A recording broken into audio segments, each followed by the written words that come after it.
Here we have the iPhone Air and its $100 companion. That kind of defeats the purpose of having such a thin phone, but we don't have to talk about that. Let's open her up. That's really anticlimactic. I got sky blue. It kind of looks like a cloud. Why does the camera have to be so bad? Otherwise, I think this would be kind of a cool phone. Something I've been waiting to do.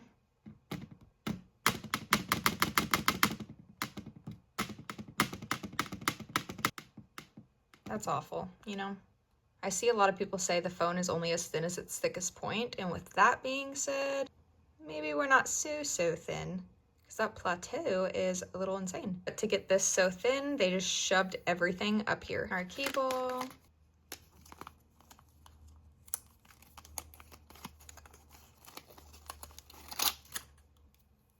I have so many of these, it's not even funny, honestly.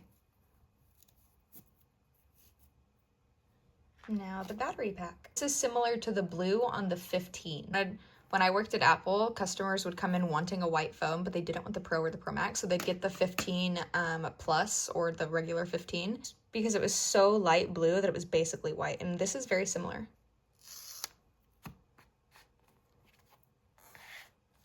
Uh-oh.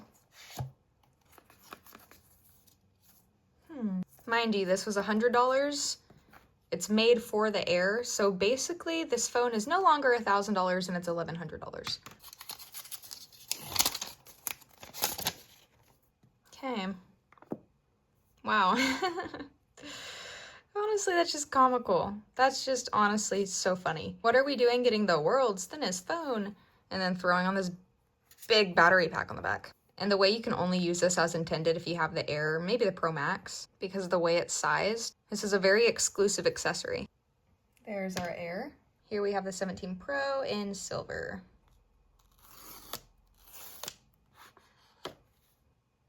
Oh.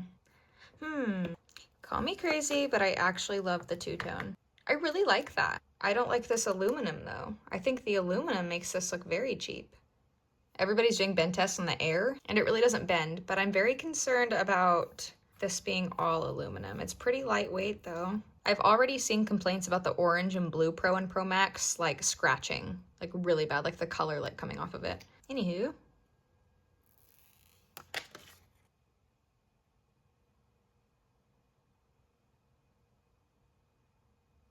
I still don't know how I feel about iOS 26. Ugh.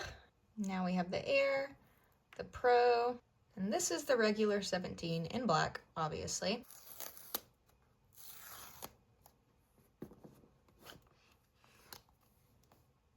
Looks just like the 16. For the average iPhone user, the 17 is probably going to be much more reasonable than either of these two, much less the Pro Max. Did you guys hear me break my neck? There's a 17. And lastly, a Series 11 Apple Watch.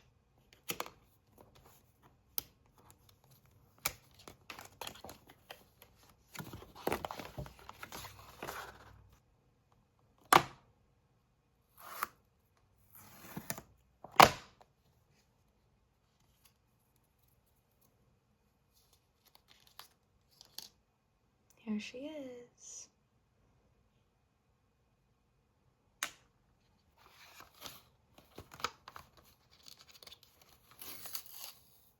Oh, God. Oh, no.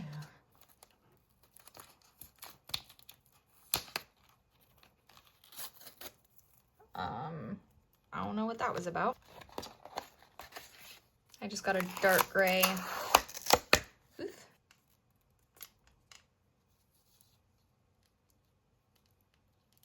Oh, God, no, my God. I might switch wrists so I can actually use the features, because my tattoo does not work well with my watch. That's what we have today though, the 17 Air and the Pro, Series 11 watch, and these were unboxed in a different video. Still disappointed we didn't get that this year. Bling.